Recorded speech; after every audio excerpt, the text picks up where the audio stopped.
Hello everyone. Once again, welcome back to our online platform RNCC Nursing Online Coaching and Online Test Series. तो जैसा कि अभी अपनी classes currently run हो रही है, आपके upcoming exams AIIMS CRE RRB और आपके नेक्स्ट नोट सेट के लिए भी ये जो क्लासेस अपनी कंटिन्यू हो रही है वो इंपॉर्टेंट रहने वाली है। पर प्राइमरली फोकस जो अपना रहेगा वो रहेगा आपके एम्स CRE के एग्जाम को लेके।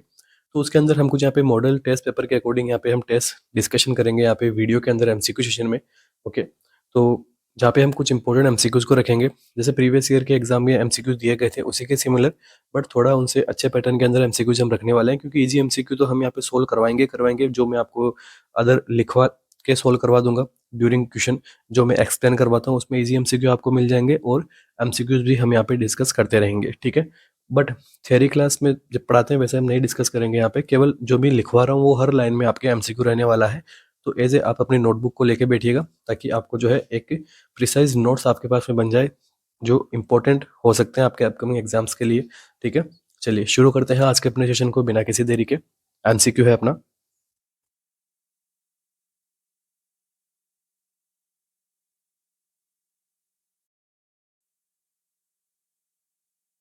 ए hospitalized client has protective precaution in place because of severe neutropenia. एक हॉस्पिटलाइज क्लाइंट है जिसमें क्या यूज में ले रहे हैं अपन, प्रोटेक्टिव प्रिकॉशंस यूज में ले रहे हैं क्योंकि उसको क्या है, सीवियर न्यूट्रोपिया की कंडीशन है। Which statement by a nurse is correct regarding the use of protective precaution, कि कौन सा स्टेटमेंट जो यहाँ पे करेक्ट रहेगा रिगार्डिंग प्रोटेक्टिव प्रिकॉशन। तो सीवियर न्यूट्रोपिया के अंदर प्रोटेक्टिव प्रिकॉशन के रिगार्डिंग कौन सा स्टेटमेंट करेक्ट है।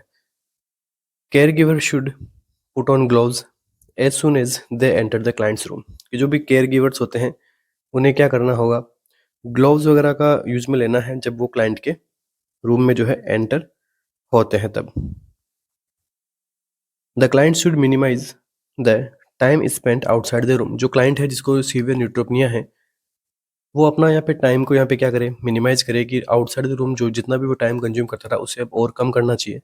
The client should be in A private room with negative air pressure, client को जो है प्राइवेट रूम में रखा जाए नेगेटिव एयर प्रेशर के साथ में। All person entering the client's room should wear A mask, या फिर जो भी पर्सन जो है क्लाइंट रूम में एंटर हो रहे हैं उन्हें जो है यहाँ पे मास्क जो है पहनाया जाए। क्या आंसर रहेगा?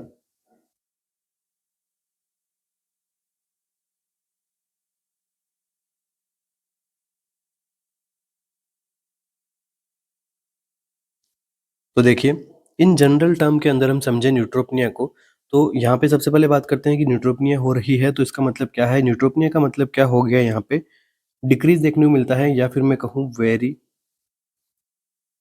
लो लेवल आपको देखने को मिलता है किसका, न्यूट्रोपिनिया का, मतलब WBC का, ठीक है। तो अब यहाँ पे क्या है कि नॉर्मल लेवल हम सबको पता है 5000 टू 11 के अराउंड, यहाँ पे 10-11,000 अपना यहाँ पे नॉर्मल लेवल रहता है।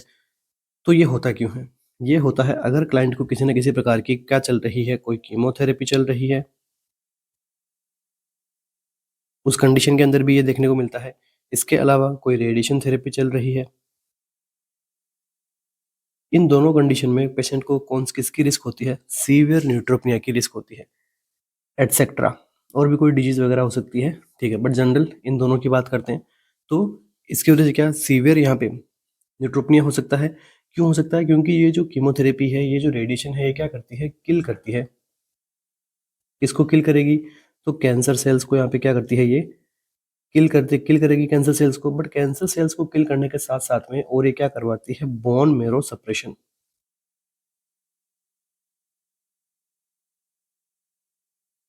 ओके, तो बोन मेरो सप्रेशन भी आपको यहाँ पे देखने को मिलता है। तो बोन मेरो के अंदर मेजरली ये किसको डाउन करती है, WBC को,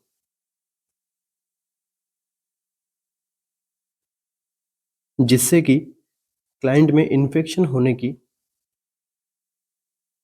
रिस्क जो है वो बहुत ज़्यादा जो है बढ़ जाती है। तो ये होता है अपना नॉर्मल तरीके से समझे कि न्यूट्रोपिनिया की कंडीशन।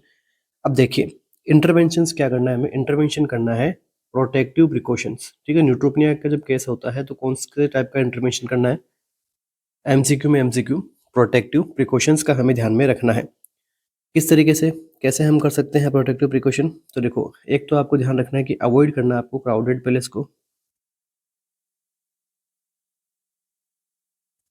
ठीक है? आपको जो है क्राउड्स वाले जगह पे नहीं जाना है और ऐसे पर्सन्स के संपर्क में नहीं रहना है जो कैसे हो, सिक हो, ओके? इसके अलावा नो फ्रेश फ्लावर्स, ठीक है? फ्रेश फ्लावर्स उसके पास में नहीं होने चाहिए, ठीक है? उससे क्या हो सकता है कि उसको यहाँ पे और ज़्यादा इन्फेक्शन की कंडीशन यहाँ पे देखने को मिल सकती है। एलर्जिक वगैरह रिएक्शंस हो सकती है फ्रेश फ्लावर से। हो सकता है कि उसको किसी फ्लावर्स की यहाँ पे एलर्जिक हो, अगर वो उसके पास में रख देंगे तो और ज़्यादा दिक्कत हो सकती है। उनमें जो पोलन पार्टिकल्स होते हैं, डस्ट पार्टिकल्स होते हैं, उनमें एलर्जिक हो सकती है। इसके अलावा और हम क्या कर सकते हैं यहाँ पे? तो अपना यहाँ पे करेक्ट आंसर क्या रहेगा? करेक्ट आंसर अपना जो रहेगा वो रहेगा option number b. The client should be minimize the time spent outside the room, ठीक है? अपने ही जो है रूम के अंदर रहना है, एक ये बेस्ट स्टेटमेंट रहेगा, ठीक है? इजी एमसीक्यू है बट एग्जाम में पूछा गया है, तो हम यहाँ पे क्या कर रहे हैं, इसको डिस्कस कर रहे हैं। अब कीमोथेरेपी के अंदर कौन कौन सी ड्रग्स है जो ये कोज कर सकती है सीवियर न्यूट्रोपिनिया, इसके बारे में भी हम देखते हैं। तो देखिए, ड्रग का नाम क्या है? सिस्प्लेटिन। नेक्स्ट, साइक्लोफोस्फेमाइड।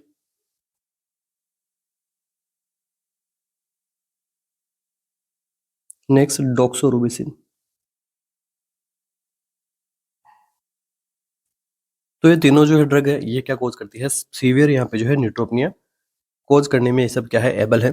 अब एक चीज और ध्यान रखनी है आपको, सिस्प्लाटिन से एक एमसीक्यू बना हुआ एग्जाम के अंदर कि सिस्प्लाटिन क्या करती है? रीनल टॉक्सिसिटी करती है। ये भी जो एमसीक्यू एग्जाम में पूछा गया है। नेक्स्ट एमसीक्यू,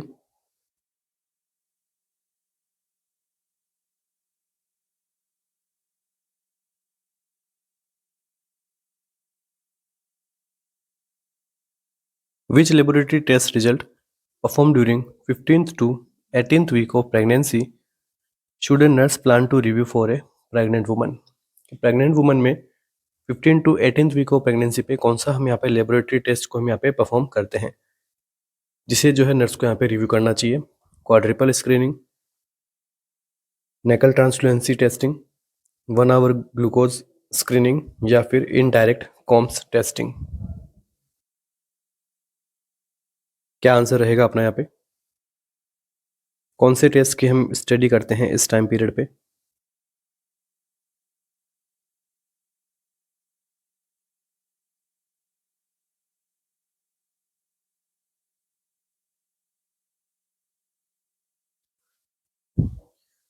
तो कौन सा जो यहाँ पे लेबोरेटरी रिजल्ट को हमें यहाँ पे असेस करना होगा 15 to 18 वीक ऑफ प्रेगनेंसी में, कौन सा टेस्ट जो है किया जाएगा? तो अपना राइट आंसर जो यहाँ पे रहेगा वो रहेगा option number a, quadruple screening test, ठीक है? क्वाड्रिपल स्क्रीनिंग टेस्ट को हमें क्या करना होगा, यहाँ पे असेस करना होता है। तो इसके अंदर हम क्या कर सकते हैं, जो भी यहाँ पे ट्राइसोमीज होती है 13, 18, 21, न्यूरल ट्यूब डिफेक्ट वगैरह, ये सब यहाँ पे जो है पता लगाया जा सकता है। इससे पहले भी यहाँ पे हम एंटी स्कैन के अंदर भी डाउन सिंड्रोम वगैरह का पता लगा सकते हैं, बट 15 to 18 वीक मतलब क्या हो गया? सेकेंड ट्राइमेस्टर हो गया। तो इस सेकेंड ट्राइमेस्टर के अंदर जो हम यहाँ पे क्वाड्रिपल स्क्रीनिंग टेस्ट हम यहाँ पे परफॉर्म करते हैं। नेक्स्ट देखिए, नकल ट्रांसलुएंसी टेस्टिंग, ये कब परफॉर्म किया जाता है? तो फर्स्ट ट्राइमेस्टर के अंदर, ठीक है? फर्स्ट ट्राइमेस्टर के अंदर नकल ट्रांसलुएंसी को असेस करते हैं। तो ये एक प्रकार से सोनोग्राफी मार्कर होता है,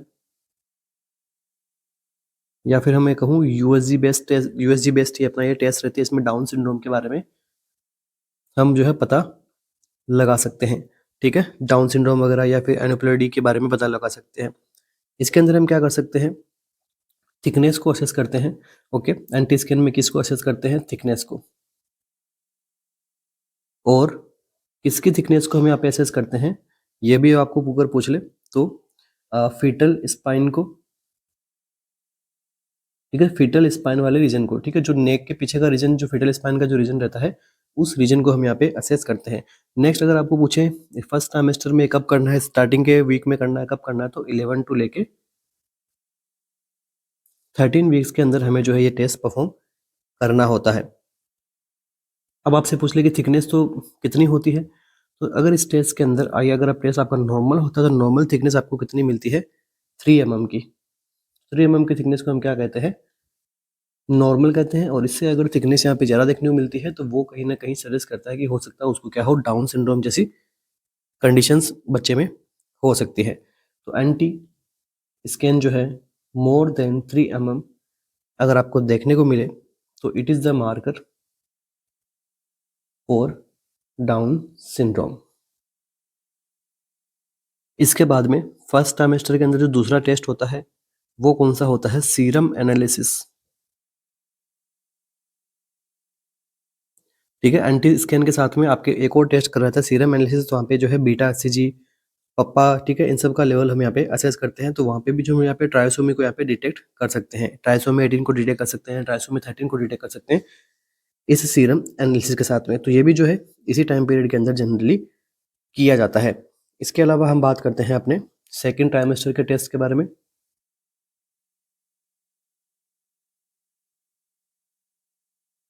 तो सेकेंड ट्राइमेस्टर के अंदर जो टेस्ट होते हैं उसके अंदर फर्स्ट में जो टेस्ट आता है वो है ट्रिपल टेस्ट। सेकंड, इसके बाद में जो टेस्ट आपको देखने को मिलता है वो है quadruple test.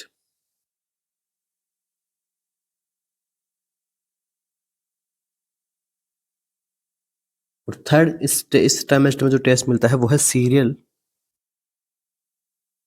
Integrated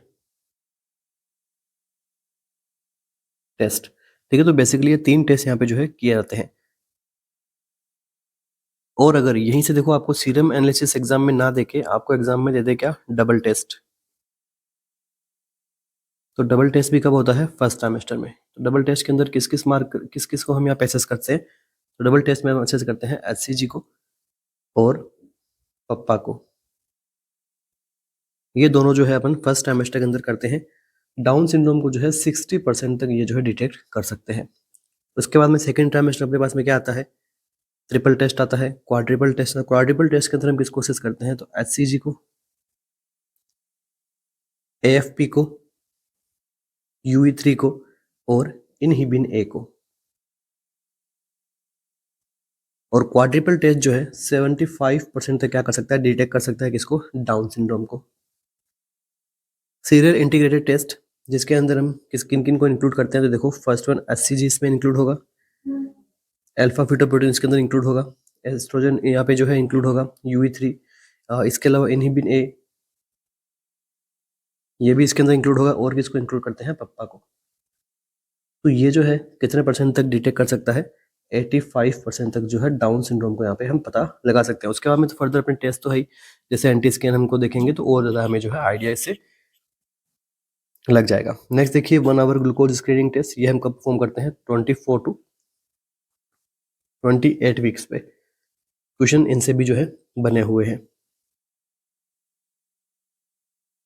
indirect Coombs testing ये हम कब कर सकते हैं, रूटीनली फॉलो करते हैं तो 28 वीक के आसपास में हम यहाँ पे इनडायरेक्ट कॉम्स टेस्ट कर सकते हैं।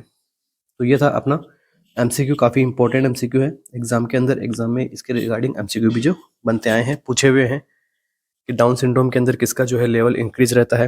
ठीक है, जैसे एचसीजी का लेवल डाउन सिंड्रोम में बढ़ा हुआ रहेगा, एएफपी का डिक्रीज रहेगा, UE3 का भी यहाँ पे क्या देखने को मिलेगा, आपको डिक्रीज देखने को मिलेगा। UE3 क्या होता है, अनकॉन्जुगेटेड एस्ट्रियोल।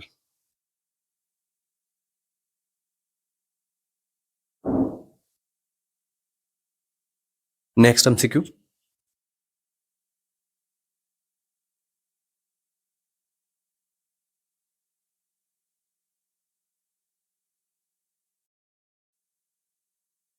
इसी के साथ ही आगे बढ़ने से पहले आप सभी के लिए एक छोटी सी इन्फॉर्मेशन, बट बहुत ही इंपॉर्टेंट इन्फॉर्मेशन है कि आरएनसीसी नर्सिंग कोचिंग की ओर से CRE 2025 को लेके जो है एग्जाम स्पेशल सीरीज को जो अकॉर्डिंग टू न्यू पैटर्न जो है अपने ऑफिशियल ऐप के ऊपर इसको जो है लॉन्च कर दिया गया है न्यू पैटर्न के अकॉर्डिंग। अब न्यू पैटर्न क्या है, न्यू पैटर्न में आपको क्या देखने को मिलेंगे, आपको नर्सिंग के एमसीक्यूज देखने को मिलेंगे, आपको 75 एमसीक्यूज, और जीके एप्टीट्यूड कंप्यूटर के आपको जो एमसीक्यूज देखने को मिलेंगे वो कितने मिलेंगे, 25। ओके, तो 75 किसके, नर्सिंग के, 25 किसके, जीके एप्टीट्यूड कंप्यूटर के। तो अब इसमें जो टोटल मार्क्स कितने होते हैं, टोटल मार्क्स का यहाँ पे 400 मार्क्स में नेगेटिव मार्किंग कितनी है, तो 1/4 की इसकी नेगेटिव मार्किंग रहती है। अब ये जो अपना यहाँ पे टेस्ट सीरीज के अंदर जो पैटर्न है एमसीक्यूज का, वो पैटर्न कैसा है, पीवाईक्यू बेस्ड पैटर्न है, क्लिनिकल बेस्ड आपको एमसीक्यू देखने को मिलेंगे, प्रैक्टिकल बेस्ड एमसीक्यू देखने को मिलेंगे, सिनेरियो बेस्ड एमसीक्यू देखने को मिलेंगे, स्किल बेस्ड एमसीक्यू रहेंगे, इमेज बेस भी जैसे एमसीक्यू के अंदर पूछा गया था, इमेज बेस भी रहेगी, ठीक है। इसके अलावा कंप्लीट एक्सप्लेनेशन मिलेगा आप जब सबमिट करोगे, उसके बाद में आपको हर एक एमसीक्यू का कंप्लीट आपको एक्सप्लेनेशन देखने को मिलेगा और आप सेल्फ एनालिसिस भी कर सकते हो, ठीक है। इसके अलावा इसके जो सेक्शन है एमसीक्यू के, उसे हमने टोटल 5 सेक्शंस के अंदर हमने बनाया है।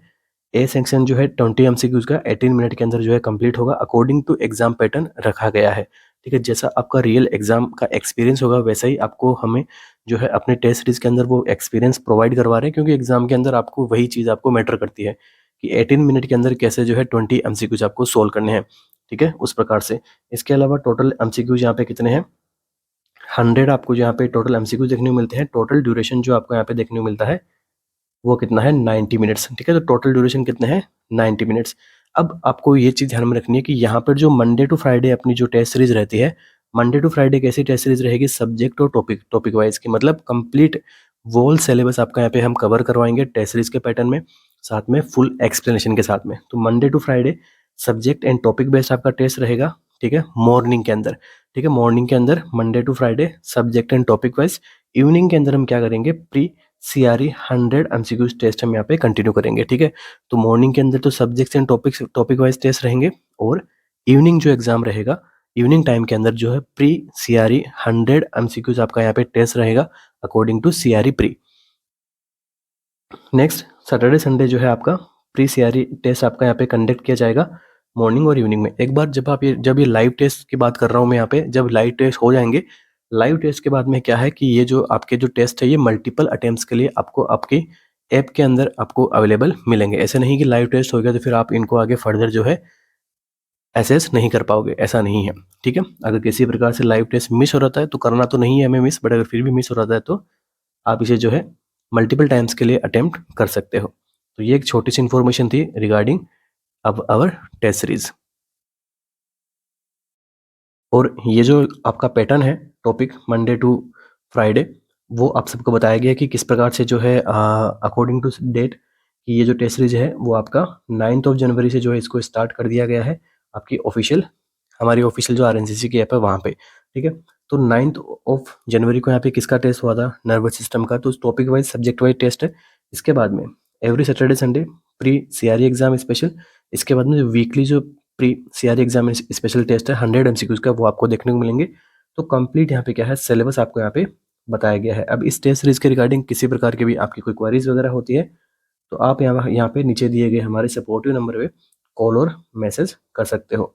सपोर्टिव नंबर आपके लिए क्या है, 95885677 हमारे सपोर्टिव नंबर। 24/7 कभी भी आप जो है फ्रीली हमें कॉल या मैसेज कर सकते हैं, आपको यहाँ पे रिप्लाई मिलेगा। चलिए नेक्स्ट एमसीक्यू अपना,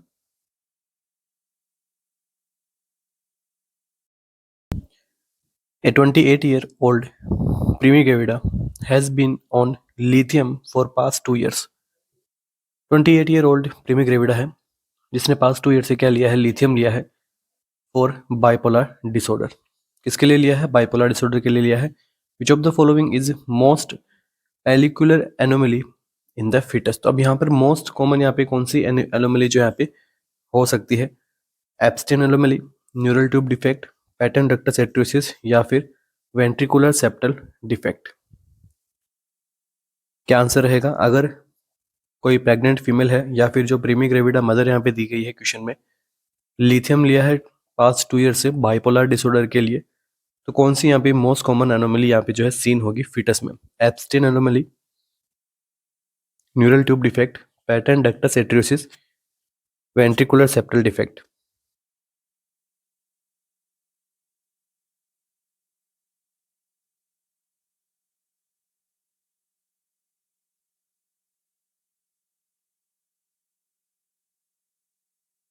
तो देखिए यहाँ पे अपना जो करेक्ट आंसर क्या रहेगा, ऑप्शन नंबर ए, ठीक है। तो जब यहाँ पे लिथियम ली जा रही है तो लिथियम किसको यहाँ पे कॉज करता है, एब्स्टेन एनोमली को यहाँ पे कॉज करता है। एब्स्टेन एनोमली क्या होती है, एक प्रकार से रेयर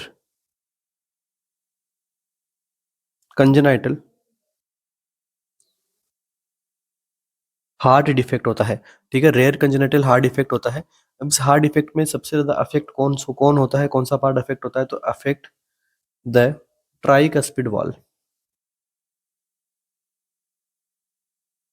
तो यहाँ पे जो है ट्राइकस्पिड वॉल को क्या होता है, सबसे ज़्यादा अफेक्ट होता है, जिसकी वजह से ट्राइकस्पिड वॉल क्या कर देता है, राइट एट्रियम को और राइट वेंट्रिकल को क्या कर देता है, ठीक है, सेपरेट्स करता है। ठीक है, ट्राइकस्पिड वॉल जनरल तरीके से हम क्या करता है कि इन दोनों के बीच में कौन सा वॉल प्रेजेंट रहता है, ट्राइकस्पिड वॉल। तो इसी वॉल का क्या होता है, इसके अंदर अफेक्ट होता है, जिसकी वजह से ये जो ट्राइकस्पिड वॉल है क्या कर देता है, डिक्रीज कर देता है किसका डायमीटर को, राइट वेंट्रिकल के डायमीटर को। ठीक है, तो ट्राइकस्पिड वॉल इस प्रकार से आपको देखने को मिलता है। ये नॉर्मल अपन यहाँ पे हार्ट बना रहे हैं उस कंडीशन में। तो यहाँ पे अब क्या होगा, तो यहाँ पर इसमें होता क्या है, देखो ये आपका यहाँ पे राइट एट्रियम, इसके नीचे आपका क्या प्रेजेंट है, राइट वेंट्रिकल प्रेजेंट है। तो ये जो ट्राइकस्पिड वॉल है ये नॉर्मल जगह से ना होके लोअर पोर्शन के अंदर आपको देखने को मिलता है। ठीक है, जिसकी वजह से वेंट्रिकल्स का जो डायमीटर है वो यहाँ पे क्या हो जाता है, शॉर्ट हो जाता है, स्पेशली राइट वेंट्रिकल का। ठीक है, ये सिंपल सा आपका एब्सिन एनोमली का समझना है कि किस प्रकार से इसको हम यहाँ पे समझ सकते हैं। अब हम बात करें इसके साइन एंड सिम्टम्स की, तो इन जनरल आपको क्या क्या देखने को मिलेगा, शॉर्टनेस ऑफ ब्रीथ देखने को मिलती है, and cyanosis, clubbing of fingers,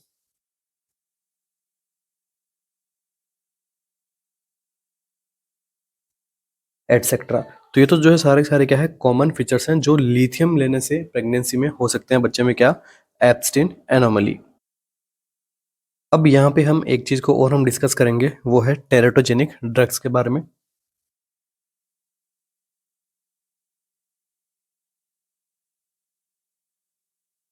teratogenic drugs, तो देखिए इसके लिए हमने एक जो है नेमोनिक बनाया है। क्या नेमोनिक है, VERY, वेरी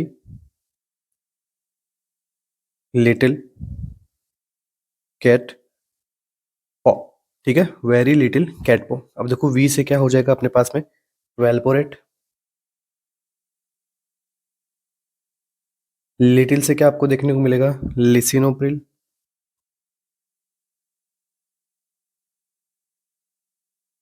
आई से क्या देखने को मिलेगा आपको, आइसोटेरेंटोइन। नेक्स्ट, एल से क्या देखने को मिलेगा, लिथियम।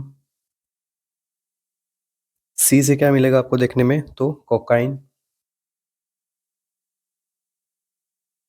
ए से एल्कोहल। टी से थैलिडोमाइड। पी से क्या देखने को मिलेगा, तो फिनेटोइन। ए में अगेन आपको क्या देखने को मिलेगा, angiotensin.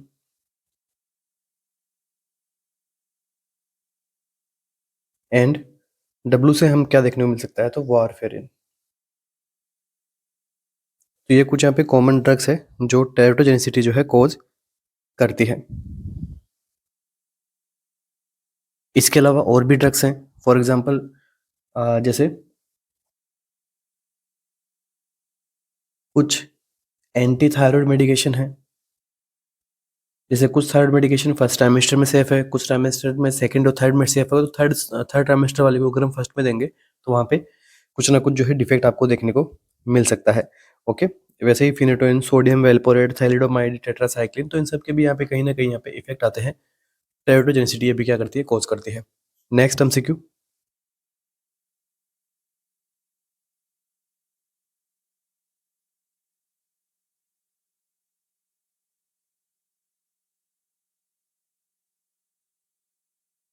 a pregnant client present with vaginal bleeding and increasing cramping. एक प्रेग्नेंट क्लाइंट है, कंप्लेंट क्या हो रही है उसमें, वेजाइनल ब्लीडिंग की कंप्लेंट हो रही है, दूसरा क्रैम्पिंग आपको देखने को मिल रही है। Her exam reveals that the cervical os is open. जब उसमें एग्जामिनेशन हमने किया और उसमें क्या रिवील हुआ कि जो सर्वाइकल जो ओवस होता है वो कैसा है, ओपन है। Which term should the nurse expect to see in the client's chart notation to most accurately describe the client condition. अब जो है कौन सी टर्म जो है यहाँ पे नर्स जो है एक्सपेक्ट करेगी किसके चार्ट में यहाँ पे जो है वो मेंशन होनी चाहिए, नोटेड होनी चाहिए। ठीक है, तो मोस्ट एक्यूरेटली डिस्क्राइब कंडीशन क्या रहेगी, एक तो क्या हो रहा है, देखो वजाइनल ब्लीडिंग हो रही है प्लस सर्वाइकल ओवस कैसा है, ओपन है। ठीक है, और क्रैम्पिंग भी आ रही है, तो कंडीशन क्या हो सकती है, ectopic pregnancy, complete abortion, imminent abortion या फिर इनकम्प्लीट अबॉर्शन? क्या रहेगा अपना यहाँ पे आंसर? तो क्या आंसर रह सकता है अपना यहाँ पे? देखिए, सबसे पहला ऑप्शन क्या है आपके पास में? Ectopic pregnancy. तो एक्टोपिक प्रेगनेंसी हम सबको पता है कि एक्टोपिक प्रेगनेंसी के अंदर जो कॉन्सेप्ट जो पार्ट रहता है, फर्टिलाइज जो पार्ट रहता है, वो कहाँ पे प्रेजेंट रहता है? फिलोपियन ट्यूब के अंदर। ठीक है, इसे हम क्या कह सकते हैं? Ectopic pregnancy for example fallopian tube में प्रेजेंट है, तो एक्टोपिक प्रेगनेंसी। तो ये क्या है? आउटसाइड है किसके? यूट्रस के। तो it is the outside of the uterus. तो इसका जो है सर्वाइकल ओवस से कोई लेना देना नहीं है यहाँ पे। ठीक है, ओपन हो चाहे क्लोज हो, इससे कोई मतलब नहीं है। एक्टो प्रेगनेंसी यूट्रस में होती नहीं है। ठीक है, इन जनरल फिलोपियन ट्यूब वगैरह में वहां पे आपको देखने को मिलती है, शार्प नाइफ लाइक पेन देखने को मिलता है। ओके, और जिस साइड में एक्टोपिक प्रेगनेंसी में यहाँ पे जो है प्रेजेंट है, उसी साइड में जो है यहाँ पे पेन होता है। ठीक है, अम्बिलिकस के राइट में, लेफ्ट में यहाँ पे देखने को पेन मिल सकता है। नेक्स्ट देखिए, कंप्लीट अबॉर्शन। कंप्लीट अबॉर्शन का सिंपल तरीके से हम मीनिंग समझे तो कंप्लीट अबॉर्शन का मतलब क्या होता है कि जो प्रेगनेंसी का जो भी कंटेंट है, ठीक है, जो भी प्रेगनेंसी का कंटेंट है वो यहाँ पे क्या हो चुका है? कंप्लीट तरीके से पास आउट हो चुका है, बाहर निकल चुका है। अब जो है बच्चा या फिर कुछ part of the conception uterus में नहीं प्रेजेंट है। नेक्स्ट देखिए, इनोमिनेट। इनोमिनेट के अंदर आपको सॉरी, इनकम्प्लीट के अंदर आपको क्या देखने को मिलता है कि जो पोर्शन है, ठीक है, जो भी कंटेंट का यहाँ पे जो पोर्शन है वो एक्सपेल्ड आउट तो हुआ है, बट कुछ पोर्शन जो है यूट्रस के अंदर के भी क्या रह गया है? रिमेन रह गया है। इस टाइप के अबॉर्शन को हम क्या बोलते हैं? Incomplete abortion. तो तीनों ही ऑप्शन हमने देख लिया, ऐसा कुछ आपको नहीं दिया गया क्वेश्चन में। राइट आंसर यहाँ पे क्या रहेगा? इनएमिनेंट अबॉर्शन, या फिर इस टाइप के अबॉर्शन को हम क्या बोलते हैं? Inevitable abortion. तो it is the example of inevitable abortion. अब इसमें क्या है देखो, वेजाइनल ब्लीडिंग यहाँ पे प्रेजेंट है, दूसरा पेन प्रेजेंट है, मतलब क्रैम्प है। तो यहाँ पे क्या देखने को मिलता है? फीमेल में पेन देखने को मिलेगा। मेम्ब्रेन जो है रेप्चर हो भी सकती है, मेम्ब्रेन रेप्चर नहीं भी हो सकती है। ठीक है, तो इस प्रकार की कंडीशन को हम क्या बोलते हैं? सर्वाइकल यहाँ पे ओवस है। It is the example of imminent abortion या फिर इनएविटेबल अबॉर्शन। अबॉर्शन के टाइप्स क्या होते हैं? Complete, incomplete, threatened, miss, recurrent या फिर इनएविटेबल। ओके, तो टोटल जो है हम कह सकते हैं 6 टाइप के अबॉर्शन होते हैं। लिख लेते हैं वन बाय वन, अगर नहीं पता है किसी को तो। फर्स्ट वन कौन सा होता है? Complete. Second one incomplete.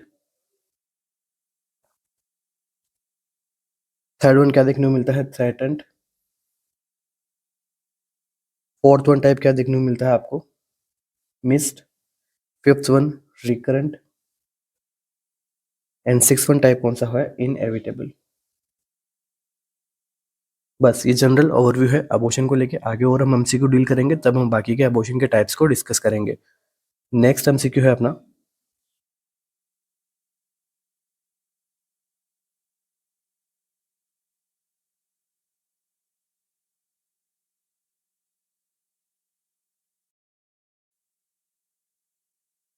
A pregnant lady was given an oxytocin bolus for induction of labor by the nurse instead of an infusion। तो देखिए क्या है, एक प्रेग्नेंट लेडी को यहाँ पे क्या दिया गया है? ऑक्सीटोसिन। वो भी कैसा दिया गया है? बोलस यहाँ पे दिया गया है। किससे, किसके लिए दिया गया? इंडक्शन ऑफ लेबर के लिए, ताकि लेबर जो है यहाँ पे स्टार्ट हो सके प्रॉपर तरीके से।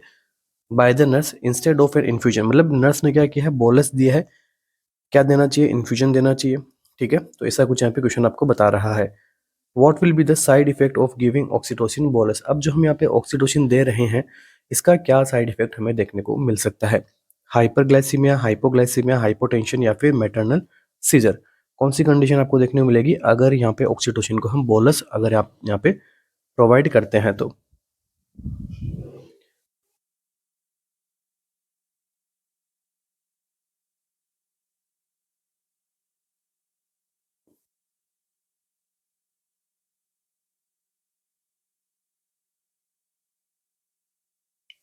तो देखिए, फर्स्ट वन आपको यहाँ पे क्या ऑप्शन में दिया गया है? हाइपरग्लाइसीमिया। तो हाइपरग्लाइसीमिया यहाँ पे आपको नहीं देखने को मिलता है। सेकंड हाइपोग्लाइसीमिया, हाइपोग्लाइसीमिया भी ऑक्सीटोसिन की वजह से नहीं होता है। तो क्या देखने को मिलता है अपने को? Option number C. तो देखिए, जब हम ऑक्सीटोसिन को बोलस अगर हम यहाँ पे प्रोवाइड करते हैं, तो ध्यान रखना बोलस नहीं देना है। कैसे देना होता है? हमेशा इन्फ्यूजन में देना है। फर्स्ट तो यहीं पे आपका एमसीक्यू प्रिपेयर हो रहा है। सेकंड थिंग, अगर हम इसको बोलस देते हैं तो क्या क्या इसके जो है साइड इफेक्ट्स आपको यहाँ पे हो सकते हैं, और नॉर्मल साइड इफेक्ट्स क्या क्या होते हैं ऑक्सीटोसिन के। ठीक है, तो जब पे हम बोलस देंगे तो बोलस देने पे तो आपको साइड इफेक्ट जो देखने को मिलता है वो है हाइपोटेंशन।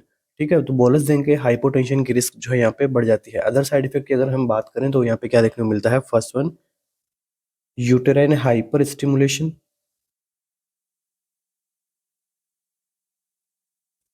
सेकंड आपको यहाँ पे क्या देखने को मिलता है, यूटेराइन रैप्चर, एंड थर्ड आपको यहाँ पे क्या देखने को मिलता है, वाटर इंटॉक्सिकेशन। वाटर इंटॉक्सिकेशन कैसे होगा, अगर हम ऑक्सीटोसिन को यहाँ पे हाई डोज के अंदर हम यहाँ पे प्रोवाइड करते हैं तो ये जो है कैसे एक्ट करता है, एंटी डायूरेटिक एजेंट की तरह। ठीक है, ये जो है एंटी डायबिटिक की तरह काम करता है। अगर 30 to 40 million test per minute हम यहाँ पे इसको देते हैं तो ये जो है एंटी डायबिटिक मतलब वाटर इंटॉक्सिकेशन भी करवा सकता है। तो ये कुछ जनरल साइन एंड सिम्टम है जो हम नॉर्मली ऑक्सीडेशन देते हैं तब आपको देखने को मिलते हैं। इसके अलावा बोलस अगर आप दोगे तो क्या हो सकता है, हाइपोटेंशन, और ये उन पेशेंट में ज़्यादा होता है जो पहले से किसी प्रकार की हाइपोवोलेमिक स्टेज में हो या फिर जिनमें हार्ट डिजीज की पेशेंट हो, उनमें तो ये कॉमनली देखने को मिलेगा अगर बोलस दोगे तो। और इसके अलावा नॉर्मल पर्सन में भी देंगे तो उनमें भी जो है हाइपोटेंशन देखने को मिल सकता है। Next MCQ,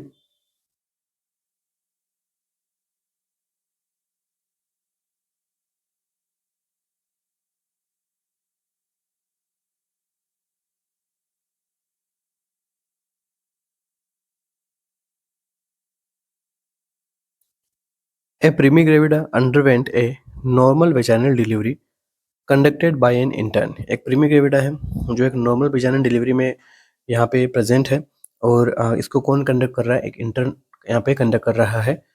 the patient had minimal bleeding but an out of proportion shock and eventually she died. देखो पर्सन को क्या हुआ था, मिनिमल यहाँ पे जो है ब्लीडिंग हुई थी, बट अभी जो उसमें क्या कंडीशन हो गया, शॉक भी डेवलप हो गया और वो जो है डाई भी हो गई। व्हाट इज लाइकली कोज, अब इस कंडीशन में यहाँ पे इसका मोस्ट लाइकली कोज क्या हो गया, इन्वर्जन की वजह से, एमनियोटिक फ्लूइड एम्बोलिज्म की वजह से, पीपीएच की वजह से, या फिर यूटेराइन रैप्चर की वजह से। मिनिमल ब्लीडिंग थी बट आउट ऑफ पोर्शन उसको क्या डेवलप हो गया, शॉक डेवलप हो गया, और इवेंचुअली वो जो है डाई भी हो गई। तो इसका यहाँ पे मोस्ट कॉमन रीजन क्या रहा होगा।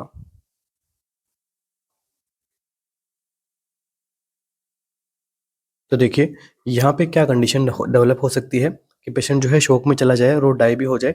तो it is the most common cause, इसका मोस्ट कॉमन कोज क्या होता है, इन्वर्जन। अब इन्वर्जन भी क्या है, कंडीशन क्या है, यूटेराइन इन्वर्जन।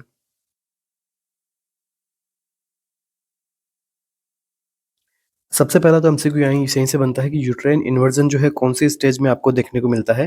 तो यहाँ पे क्या होता है, देखो मिसमैनेजमेंट होता है, किसका, कौन सी स्टेज का, तो थर्ड स्टेज का। तो थर्ड स्टेज का जो है मिसमैनेजमेंट होने की वजह से कंडीशन जो डेवलप होती है वो कौन सी डेवलप हो सकती है, यूटेराइन इन्वर्जन। दूसरा इसका कोज क्या हो सकता है, दूसरा इसका कोज क्या हो सकता है, एक्सेसिव कॉर्ड ट्रैक्शन। ठीक है, अगर हम यहाँ पे एक्सेसिवली कॉर्ड ट्रैक्शन हम काम में लेते हैं तब भी जो है ये आपको यहाँ पे देखने को मिल सकता है। ठीक है, प्रॉपरली यहाँ पे जो है प्लेसेंटा सेपरेट नहीं हो पा रही है, एक्सेसिवली हम कॉर्ड का ट्रैक्शन दे रहे हैं तब भी यहाँ पे यूट्राइन इन्वर्जन आपको देखने को मिल सकता है। Next, excessive फंडल pressure,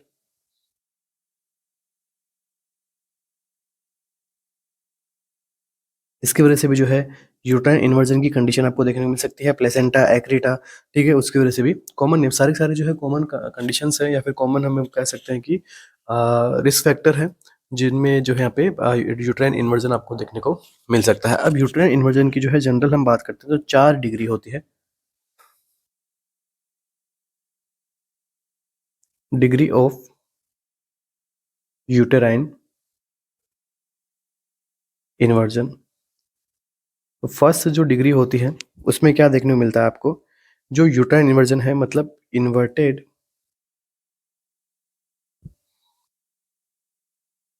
funds up to the cervix, इसे हम बोलते हैं first degree uterine uterine inversion. Second degree के अंदर क्या कहेंगे, बॉडी ऑफ यूट्रस प्रोड्यूस, या फिर sorry body of uterus protrudes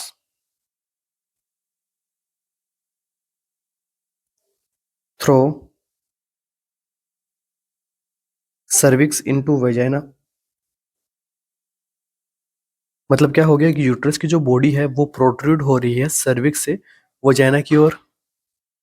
third degree में आपको क्या देखने को मिलता है? Prolapse of inverted uterus outside vagina. And fourth degree में आपको क्या कंडीशन देखने को मिल सकती है? Prolapse of inverted uterus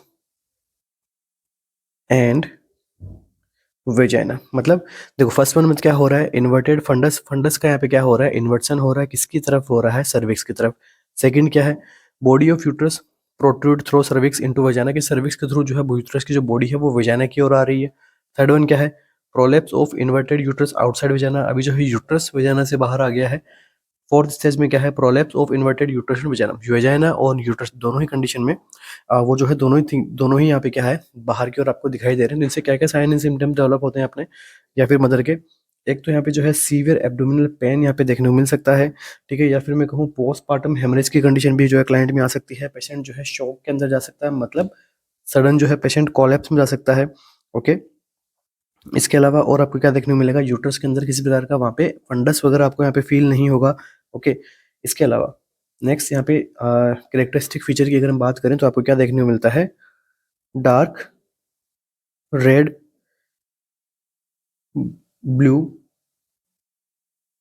bleeding के अंदर आपको वहाँ पे मास लाइक स्ट्रक्चर आपको यहाँ पे देखने को मिलती है, ठीक है। तो ये कुछ यहाँ पे इसके साइन एंड सिम्टम्स की अगर हम बात करते हैं तो ये सब चीज़ें हमें देखने को मिलती है।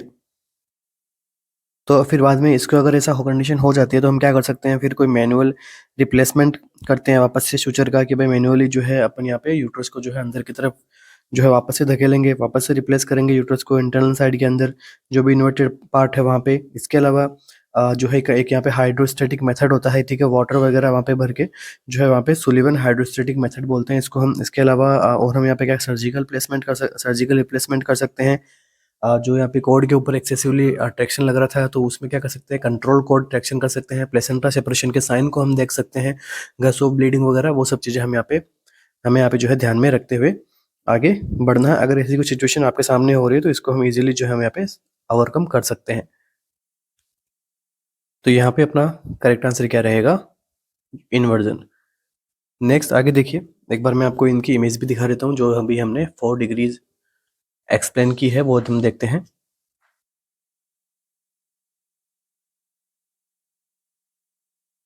तो अभी जो है आप यहाँ पे क्लियर एक इमेज दिखाई दे रही है, ये इमेज किसकी है? Inversion of uterus. तो इसके अंदर देखो 4 डिग्रीज आपको यहाँ पे एक्सप्लेन की गई है, first degree, second degree, third degree, fourth degree. तो फर्स्ट डिग्री के अंदर आप देख सकते हैं कि क्या हो रहा है?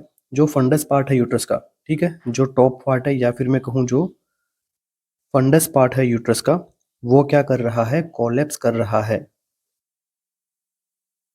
कोलेप्स कर रहा है, कहाँ पे कोलेप्स कर रहा है? यूटेराइन कैविटी में ही अभी कोलेप्स कर रहा है, बट टुवार्ड द सर्विक्स, मतलब सर्विक्स की ओर कोलेप्स करता हुआ आपको यहाँ पे दिखाई दे रहा होगा। तो ये क्या है? First degree. सेकंड डिग्री के अंदर क्या है आपका? कि जो टॉप ऑफ द यूट्रस है या फिर जो फंडस है वो यहाँ पे क्या हो रहा है? इंटर जो इन्वर्ट हो रहा है या फिर मैं कहूँ इनका जिसका जो है प्रोट्रूज हो रहा है, किसकी ओर? सर्विक्स की ओर, ठीक है, सर्विक्स की ओर। मतलब अभी आपको क्या देखने को मिल रहा है? सर्वाइकल रीजन के अंदर आपको जो है फंडल पार्ट आपको देखने को मिल रहा है। सेकंड जो पार्ट है, सॉरी सेकंड हो गया, थर्ड पार्ट के अंदर आपको क्या है? यहाँ पे जो इन्वर्टेड यूट्रस है वो कहाँ पे देखने को मिल रहा है आपको? वेजाइनल पार्ट के अंदर। ओके। एंड फोर्थ वन तो आपको क्या देखने को मिल रहा है? वेजाइना एंड यूट्रस दोनों ही यहाँ पे क्या देखने को मिल रहे हैं? आउटसाइड आपको यहाँ पे देखने को मिल रहे हैं। इस कंडीशन में क्या होगा? पेशेंट को शॉक की कंडीशन होगी। शॉक की कंडीशन में होने के बाद में यहाँ पे क्या होगा? उसका फिर डेथ भी हो सकता है। इसके लिए फिर हमें आगे जाके और भी चीज़ें जो है फिर आपने करनी होगी, सर्जरी कर सकते हैं, ठीक है। बाकी मैनुअल जो है यूट्रस को वापस से अंदर की ओर धकेल सकते हैं। तो सारी जो चीज़ें हैं वो अपने लेवल का नहीं है, बस हमें पता होना चाहिए कितना क्या कैसे कहाँ कितना एग्जाम में पूछा जाएगा। ओके। नेक्स्ट एमसीक्यू अपना,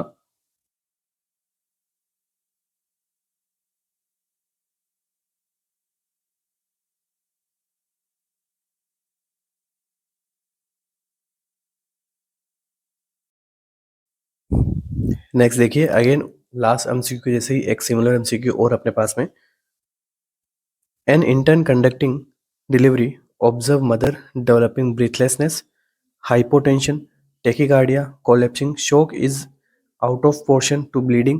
What is the cause? अब इस कंडीशन में ये सब चीज़ें आपको देखने को मिल रही है। अपना कॉज क्या रहेगा? PPH, uterine inversion, DIC, amniotic fluid embolism. तो अगेन अपना यहाँ पे जो राइट आंसर जो रहेगा वो रहेगा यूटेराइन इन्वर्जन। अभी अभी हमने क्या किया, इस एमसीक्यू को सोल्व किया है, इसलिए यहाँ पे वापस डिस्कशन करने का कोई नीड है नहीं। ओके, अब देखो दोनों तरीके से भी एग्जाम में एमसीक्यू पूछ सकते हैं, बट थोड़ा और भी अच्छा प्रैक्टिकल एमसीक्यू इससे इससे जो है बनाया जा सकता है। नेक्स्ट एमसीक्यू,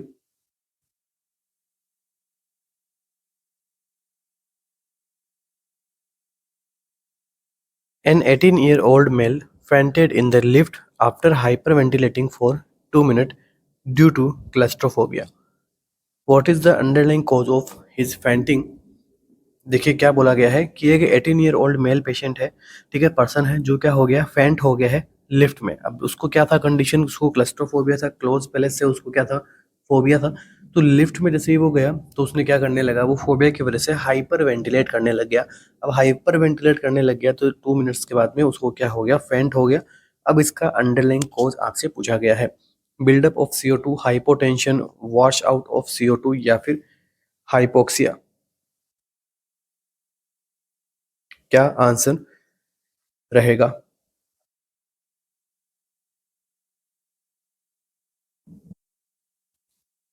तो देखिए इस कंडीशन में होगा क्या। तो जब हम यहाँ पे हाइपर वेंटिलेट करते हैं, तो उसमें क्या होता है कि आपका जो रेस्पिरेटरी सेंटर है, ठीक है, आपका जो रेस्पिरेटरी सेंटर है वो क्या हो जाता है, डिप्रेस हो जाता है। डिप्रेस होने की वजह से रेस्पिरेटरी सेंटर कौन सा होता है, आपके पोन्स एंड मेडुला ऑब्लोंगेटा।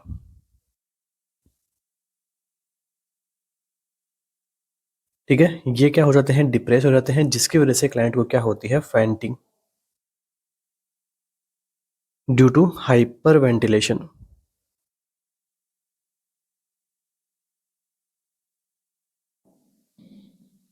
तो देखिए जब यहाँ पे क्लाइंट हाइपर वेंटिलेट करेगा, ठीक है, तो क्या होगा, आपकी बॉडी में वॉश आउट हो जाएगा किसका, CO2 का।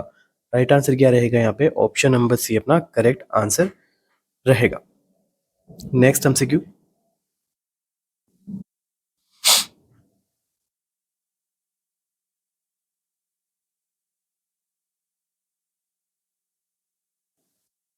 a nurse has given a nurse has been given a report on a postpartum client that include the information that the client suffered a fourth degree perineal laceration during her vaginal birth. अब ना यहाँ पे nurse क्या कर रही है, एक यहाँ पे रिपोर्ट बता रही है, पोस्टमार्टम क्लाइंट जो है उसको क्या हुआ है कि फोर्थ डिग्री पेरिनियल लेसरेशन हुआ है वेजाइनल बर्थ के टाइम पे। In response to this information which intervention should the nurse add to the client's plan of care.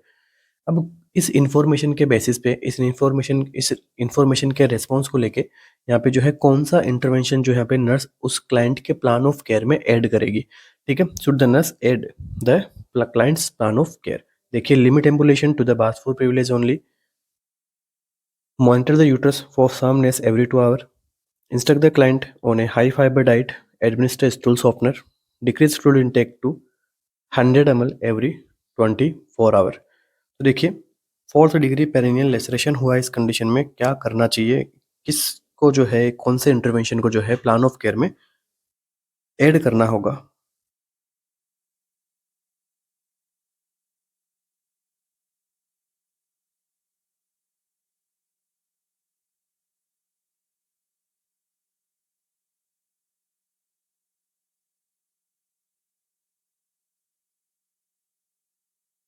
क्या रहेगा अपना आंसर?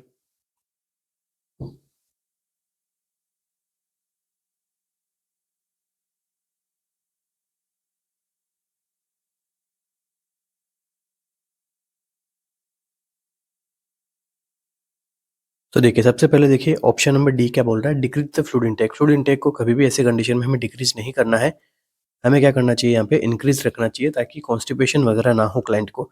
नेक्स्ट देखिए, instruct the client on A high fibre and administer stool softeners. तो ये बिल्कुल अपना यहाँ पे क्या रहेगा, करेक्ट स्टेटमेंट है, क्योंकि जहाँ पे पेरिनियल टियर तो ऑलरेडी हो रखा है। अगर वहाँ पे किसी प्रकार का और फर्दर ट्रॉमा हुआ, किससे ट्रॉमा हो सकता है, कॉन्स्टिपेशन से हो सकता है। तो इसके लिए क्या करना चाहिए, एक तो हाई फाइबर डाइट लेनी है, दूसरा स्टूल सॉफ्टनर्स जो है उस क्लाइंट में यूज में लेना है हमें। ओके, तो यहाँ पे राइट आंसर क्या रहेगा, ऑप्शन नंबर सी। नेक्स्ट हम बात करते हैं पेरिनियल टियरिंग के बारे में, कि यहाँ पे एग्जाम में एमसीक्यू एमसीक्यू तो बनता ही बनता है। अगर इस टॉपिक को अगर क्लाइंट एग्जामिनर टच करता है तो यहाँ से एक एमसीक्यू हमें देखने को मिलता है। तो देखिए यहाँ पे क्या टॉपिक क्या है अपना, पेरिनियल टियर।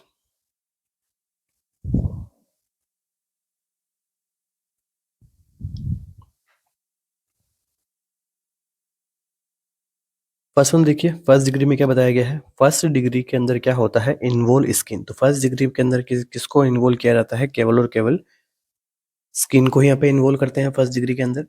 सेकंड में यहाँ पे आपको क्या बताया गया है, एपिसियोटोमी। ठीक है, तो मीडियोलेटरल यहाँ पे क्या की गई है, एपिसियोटोमी की गई है, जो एक नॉर्मल आपका वे है। ठीक है, एपिसियोटोमी करने का। सेकंड डिग्री के अंदर आपको क्या देखने को मिला है, टीयर इन्वॉल्विंग पेरिनियल मसल। तो सेकंड डिग्री के अंदर बस आपको जो नाम याद रखना है, वो नाम याद रखना है, क्या, पेरिनियल मसल्स क्या कर जाती है सेकंड डिग्री के अंदर, टीयर डाउन हो जाती है। थर्ड डिग्री के अंदर आपको क्या देखने को मिलता है, partial anal sphincter involvement. Partial anal sphincter involvement आपको देखने को मिलता है कब, थर्ड डिग्री में। एंड फोर्थ डिग्री में क्या देखने को मिलता है, degree tear with complete tear of anal sphincter involving bowel lining. तो यहाँ पे तो जो है कंप्लीट जो है यहाँ पे एनल लाइनिंग तक क्या हो जाती है, टीयर डाउन हो जाती है। तो फोर्थ में आपको क्या है, ये चारों चारों क्या होती है, डिग्री होती है पेरिनियल टीयर की। ओके, तो सेकंड डिग्री में तो मैंने आपको क्या बताया, सेकंड डिग्री में क्या हो रहा है, सेकंड डिग्री में हो रहा है क्या, पेरिनियल मसल्स यहाँ पे इन्वॉल्व हो रही है। Okay, this one is first degree, this one is second degree. Third degree में क्या हो रहा है, पार्शियल एनल स्पिंक्चर, मतलब ये जो एनल स्पिंक्चर है इसका पार्शियली क्या हो रहा है, इन्वॉल्व हो। This one is third and this one is fourth degree. ठीक है, तो रेक्टम तक ये क्या चला गया है, टीयरिंग हो गई है। तो ये है आपकी पेरिनियल टीयरिंग। यहाँ से एग्जाम में एमसीक्यू बनता है, इस टॉपिक में से इंपॉर्टेंट टॉपिक है अपना। नेक्स्ट एमसीक्यू,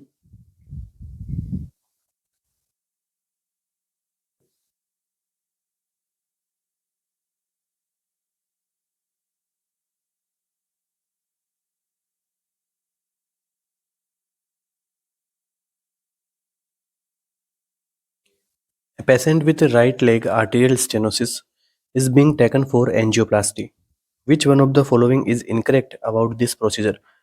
एक पेशेंट में क्या हुआ है, आर्टेरियल स्टेनोसिस हुआ है और उसमें क्या कंडीशन की जा रही है, कौन सा प्रोसीजर किया जा रहा है, एंजियोप्लास्टी उसमें प्रोसीजर किया जाएगा।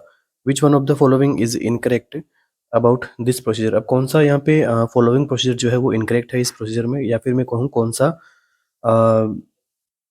ऑप्शन जो है यहाँ पे इनकरेक्ट है। It is done for patient with rest pain और tissue necrosis. It gives best result for management of stenosis below the knee. Satisfactory dilation is confirmed by performing angiogram, usually approach through femoral artery. तो कौन सा statement जो है incorrect है, ठीक है, आपसे क्या पूछा गया है, इनकरेक्ट स्टेटमेंट यहाँ पे पूछा गया है। Which of the following is incorrect about this procedure.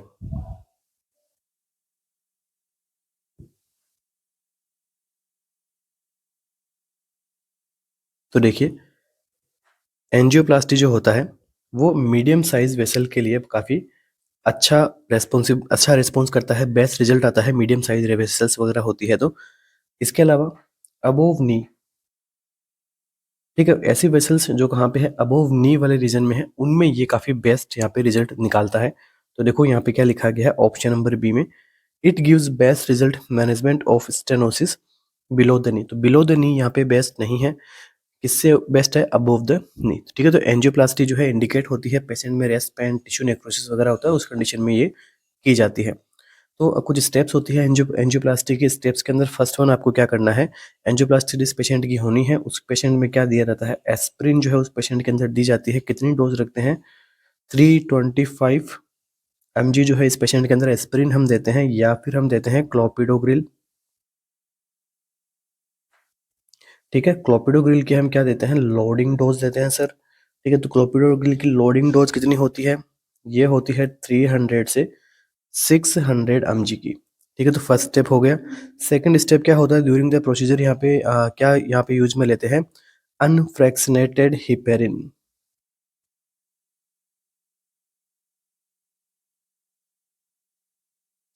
Heparin, एनोक्साफेरिन, ठीक है, ये सब जो यहाँ पे एंटीकोगुलेंट यहाँ पे यूज में लिए जाते हैं। थर्ड यहाँ पे जो है मोस्ट कॉमन यहाँ पे किसको करते हैं, फीमोरल आर्टरी को यहाँ पे जो है मोस्ट कॉमन पंक्चर करते हैं। प्लस इसके पंक्चर किस साथ में करना है, आपको लोकल एनेस्थेसिया देने के बाद में।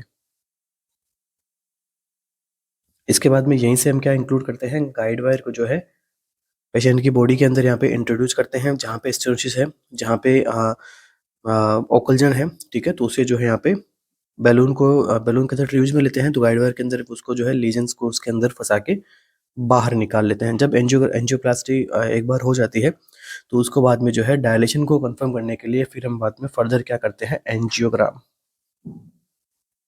कि जिस वेसल को हमने डायलेट करना चाहा है, क्या वो वेसल्स जो है डायलेट हो गई है, उसके लिए फिर हम क्या करते हैं, एंजियोग्राम को परफॉर्म करते हैं। ठीक है, अब हमने यहाँ पे देखो फीमोरल आर्टरी को हमने यहाँ पे असेस किया है, तो हमने यहाँ पे क्या करना है, पॉप्लेटल वेसल्स वगैरह को, आर्टरीज वगैरह को असेस करना है कि कहीं फीमोरल आर्टरी इतनी पंक्चर नहीं हो गई कि जो डिस्टल पार्ट के अंदर जो है वेसल्स के अंदर ब्लड आ रहा है नहीं आ रहा है। तो ये एक नर्सिंग मैनेजमेंट का या फिर नर्सिंग प्रायोरिटी का एमसीक्यू यहाँ से बन सकता है। Okay, next MCQ.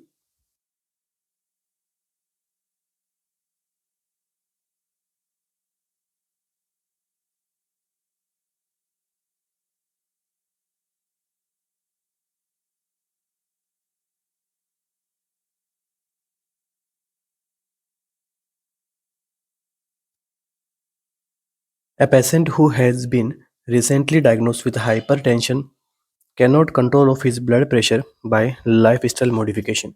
एक पर्सन है जिसमें क्या हुआ है, रिसेंटली डायग्नोस हुआ है क्या, हाइपरटेंशन, और वो हाइपरटेंशन उसका कंट्रोल भी नहीं हो रहा है लाइफस्टाइल मॉडिफिकेशन से। It is desire to initiate an ACE inhibitor in this patient. साथ में जो भी हेल्थ केयर प्रोवाइडर है, वो जो है यहाँ पे उन्होंने यहाँ पे क्या एसई इनहिबिटर यहाँ पे दी जाने के लिए जो है यहाँ पे उन्होंने सोच रहे हैं कि वो इसको एसई इनहिबिटर दे दें।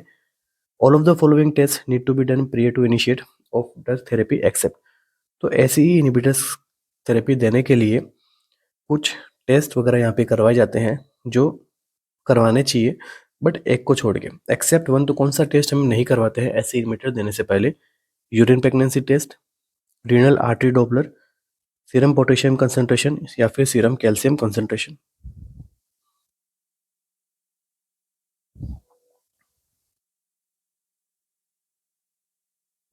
तो देखिए क्या आंसर अपना यहाँ पे रहेगा, ऐसे इनहिबिटर्स के लिए कौन कौन से टेस्ट करवाए जाते हैं, कौन सा नहीं करना है। तो ये अपना यहाँ पे क्या आंसर रहेगा। सबसे पहले बात करते हैं ऐसे इनहिबिटर्स क्या करती है, एंजियोटेंसिन कन्वर्टिंग एंजाइम इनहिबिटर। ठीक है, नाम में क्या है, एंजियोटेंसिन कन्वर्टिंग एंजाइम को क्या करती है, इनहिबिट करती है। तो आप सबको पता है एंजियोटेंसिन कन्वर्टिंग एंजाइम जब इनहिबिट होता है तो कन्वर्जन नहीं हो पाता एंजियोटेंसिन फर्स्ट का एंजियोटेंसिन सेकंड में। ठीक है, जिसकी वजह से जो रास पाथवे होता है वो कैसा हो जाता है, ब्लॉक हो जाता है। ठीक है, रास पाथवे कैसा होता है, ब्लॉक हो जाता है, जिसकी वजह से क्या देखने को मिलता है क्लाइंट में, डिक्रीज देखने को मिलता है, क्या, ब्लड प्रेशर। सिंपल सा हो गया, मतलब ऐसी एंजियोटेंसिन कन्वर्टिंग एंजाइम को क्या कर देती है, इनहिबिट कर देती है। इसकी वजह से इस प्रकार का फंक्शन आपको यहाँ पे देखने को मिलता है, मतलब किस प्रकार से ब्लड बीपी जो है डिक्रीज होती है। अब इसके एग्जाम्पल की अगर हम बात करें तो देखो क्या क्या एग्जाम्पल होते हैं, कैप्टोप्रिल, लेसिनोप्रिल, एनालाप्रिल एंड रैमिप्रिल। ये कुछ ड्रग है जिनके पीछे यहाँ पे आपका प्रिल जो है यहाँ पे अटैचमेंट में रहता है, तो वो सारी सारी कौन सी होती है, ऐसी ही इनहिबिटर्स। तो देखिए कौन कौन से टेस्ट करने होते हैं, तो देखो यूरिन प्रेगनेंसी टेस्ट, बिल्कुल हम यहाँ पे यूरिन प्रेगनेंसी टेस्ट करवाते हैं ऐसे इनहिबिटर्स के अंदर, क्योंकि ऐसी ही इनहिबिटर्स क्या होती है,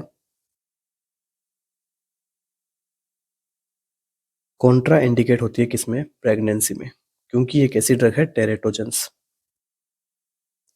ओके, टेरेटोजेनिक इसके इफेक्ट आपको देखने को मिलते हैं, न्यूरल ट्यूब डिफेक्ट, टेरेटोजेंस के अंदर भी कौन सा, न्यूरल ट्यूब डिफेक्ट आपको देखने को मिलता है किसमें, फर्स्ट ट्राइमेस्टर के अंदर। इसलिए वहाँ पे एसई इनहिबिटर हम नहीं देते हैं, ध्यान रखना। ओके, और सेकेंड ट्राइमेस्टर में, थर्ड ट्राइमेस्टर के अंदर क्या देखने को मिलता है, पॉटर सिंड्रोम।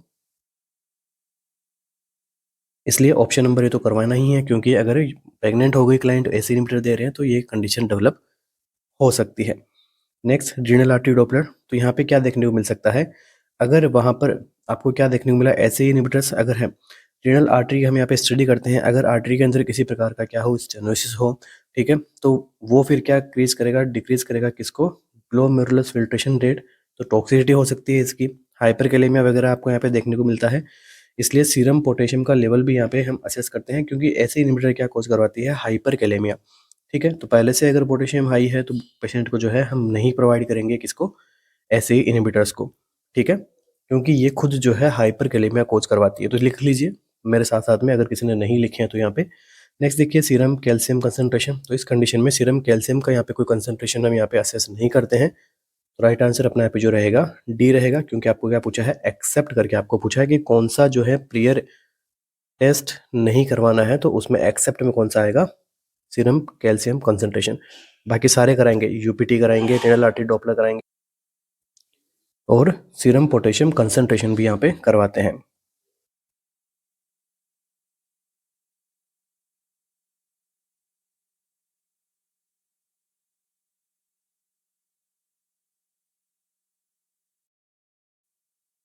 तो थैंक यू सो मच बने रहने के लिए। मिलते हैं अपने नेक्स्ट सेशन में, जो कि अगेन एक इंपॉर्टेंट एमसीक्यूज होने वाला है आज के जैसे ही।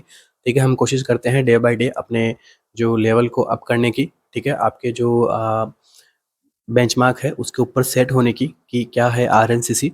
ठीक है, तो डे बाय डे हम जो है इम्प्रूव करते रहेंगे, आपको भी जो है इम्प्रूव करवाते रहेंगे। ठीक है, इसके अलावा अपकमिंग एग्जाम्स के लिए आप सबको प्रिपेयर होना है। अपनी टेस्ट सीरीज वगैरह सब इन सब यहाँ पे अवेलेबल है आरएनसीसी के ऑफिशियल ऐप पे।